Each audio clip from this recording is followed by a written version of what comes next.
Hey, if you want to change your chat's background picture on the WhatsApp mobile application, first click on the three dots in the right upper corner and open the settings.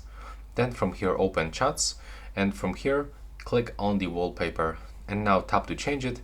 And here, as you can see, we've got the bright, dark, solid colors, or even you can add the custom.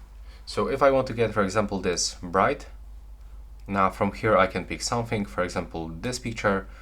And now, okay, for some reason I'm unable to download it, but it appears. So I can tap to set wallpaper. And now, as you can see, when I go back into my chat, it was located just right here, the wallpaper has changed. So as you can see, now you can also go back for this one and actually set your custom one by going into this options and picking something from your photos. And that's how it looks right now. Please subscribe to my channel and see you in the next one.